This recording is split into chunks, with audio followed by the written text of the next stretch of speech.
सबको जय मसीह, मेरा नमस्ते। प्रभु बहुत बहुत आशीष दे। इस समय जो वचन लेकर आई हूँ,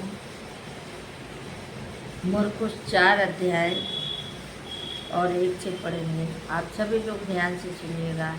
मेरे भाई बहनों, परमेश्वर आपको बड़ी आशीष देगा। इस वचन से आपको परमेश्वर आपके परिवार को भी आशीष दे। पढ़िए।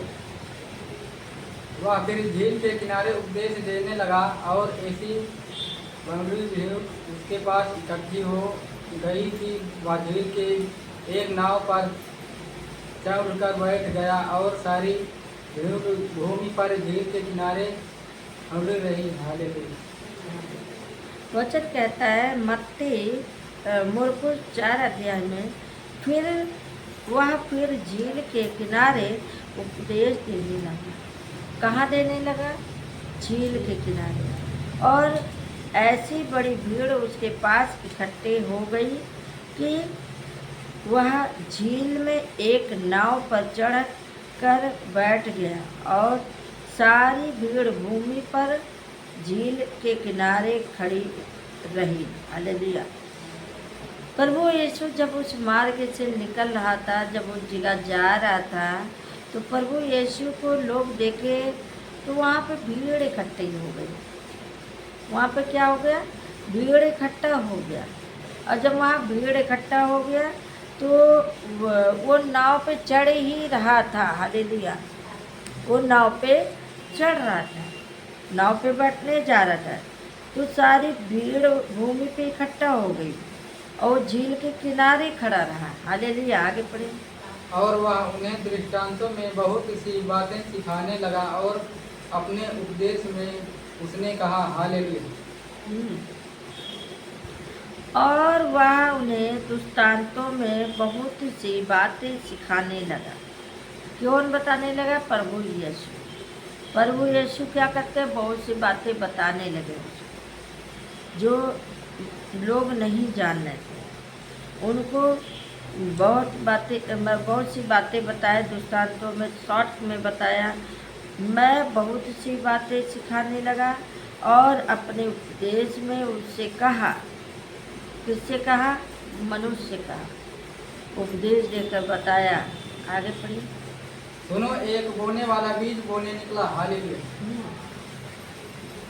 सुनो, एक बीज बोने वाला सुनो, एक बीज बोने वाला बीज बोने निकला। एक बीज बोने वाला बीज बोने निकला। जैसे मैं आपको बता रही हूँ, आप परमेश्वर का वचन एक बीज है, ये जिसके अंदर जाएगा उसका आशीष का कारण होगा। जब बीज हम जमीन में बोते तो क्या होता है? उगता है, वो फलवंत होता है। इसी तरह जब ये वचन हमारे अंदर जाएगा तो हमें भी आशीष मिलेगी, हमारे दुख दूर होंगे।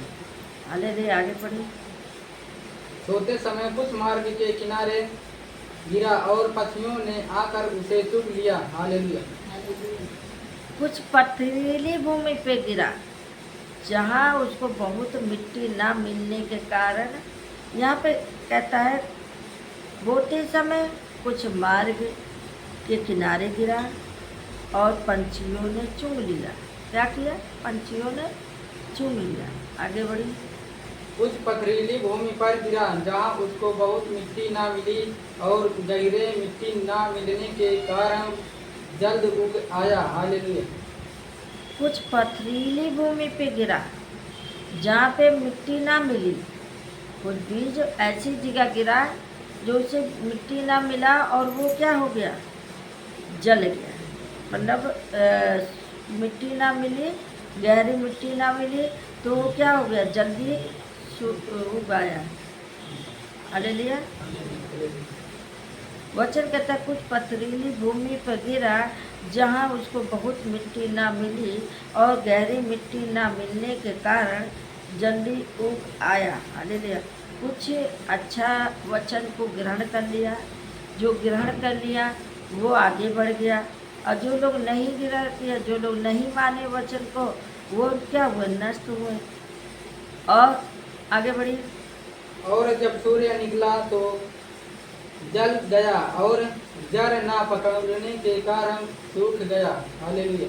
हाँ, जब यहाँ पे कहता है सूर निकलने तो जल गया, हालेलुया, और जड़ ना पकड़ने के कारण वो क्या हो गया, सूख गया। इसी तरह अगर प्रभु का वचन आपको नहीं मिलेगा, आप वचन को नहीं सुनेंगे, वचन पे नहीं चलेंगे तो क्या होगा, बीमार पड़ जाएंगे। और जब बीमार पड़ जाएंगे तो क्या होगा, नष्ट हो जाएंगे, यानी चले गए दुनिया से। ये वचन जैसे कहते हैं सूर उग गए, वो जब सूर उदय हुआ पता चला सवेरे मर गए, पता चला शाम को मर गए। ये वही बातें आ रही है आगे पूरी। कुछ झाड़ुओं में गिरा और झाड़ुओं ने बढ़कर उसे दबा दिया और वह फल न लाया। हालेलुया। हाँ, कुछ झाड़ियों में गिरा और कुछ झाड़ियों ने बढ़कर उसको क्या किया, दबा दिया और वो फल ना लगा। कुछ परमेश्वर को छोड़ के चले गए हैं। कुछ लोग संसार में जो परमेश्वर की बातों को नहीं माना, परमेश्वर के वचन को नहीं माना, तो क्या हो गया, वो लोगों को बीच में जाके तरह तरह की बातें सुन के वो क्या हुआ, नष्ट हो गए। और जब वो नहीं माने तो क्या हुआ, झाड़ियों ने, शैतान ने उनको दबा दिया, बीमार कर दिया, परेशानियां डाल दिया। तो ये क्या होगा, जंगल क्या हुआ, शैतान ने जो उसको दबा दिया, उसको परेशान कर दिया, बीमार कर दिया। हालेलुया। आगे, परंतु कुछ अच्छी भूमि पर गिरा और वह उगा और बनकर फलवंत हुआ, और कोई 30 गुना और 60 गुना और कोई 100 गुना फल लाया। आमीन।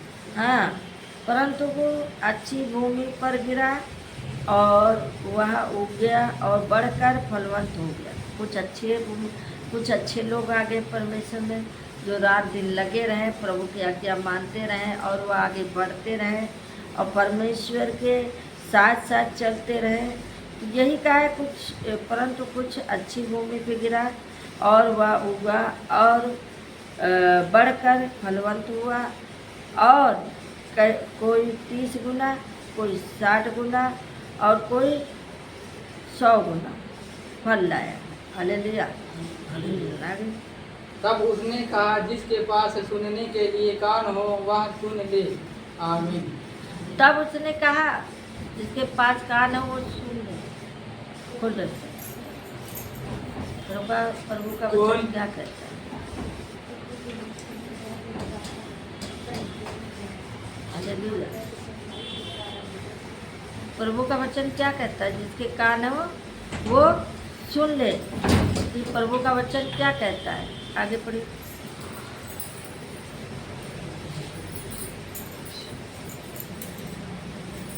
जब वो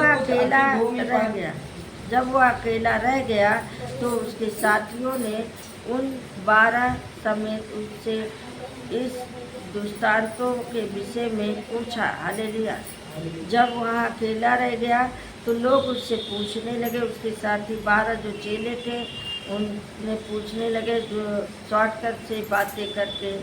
उसने उससे कहा, तुमको तो परमेश्वर के राज्य के भेद की समझ दी गई है, परंतु बाहर वालों के लिए सब बातें दृष्टांतों में होती है। हालेलुया। आपको तो परमेश्वर के बारे में बताया जा रहा है, परमेश्वर की बातें बताई जा रही। परमेश्वर कहता है, तुम मेरे राज और धर्म की खोज कर। जब हम परमेश्वर के खोजेंगे तो परमेश्वर भी हमें देगा। हालेलुया। अब यहाँ पे कहता है, तुम मेरे राज और धर्म की खोज कर। उसने उससे कहा, तुमको तो परमेश्वर के राज्य के भेद की समझ दी गई है। किसको? आपको तो परमेश्वर ने राज और समझ की भेद दिया है, बताया है कि तुम स्वर्ग और पृथ्वी के अधिकार हो, तुम अधिकारी हो। परमेश्वर ने तुम्हें अधिकार दिया है। जैसे पिता अपने पुत्र को अधिकार देता है, उसी तरह परमेश्वर ने राज और धर्म की का खोज करोगे तो तुम अधिकारी होगे। हालेलुया। जब पिता अपनी सारी संपत्ति किसके लिए छोड़ जाता है? अपने बच्चों के लिए। इसी तरह परमेश्वर ने अपने बच्चों के लिए सब कुछ दिया। जो स्वर्ग का भी अधिकार दिया, पृथ्वी का भी अधिकार दिया। परमेश्वर ने मनुष्य को अधिकार दिया। हालेलुया। यहीं पे हम पढ़े जाने समय प्रभु सबको आशीष दे। जय मसीह।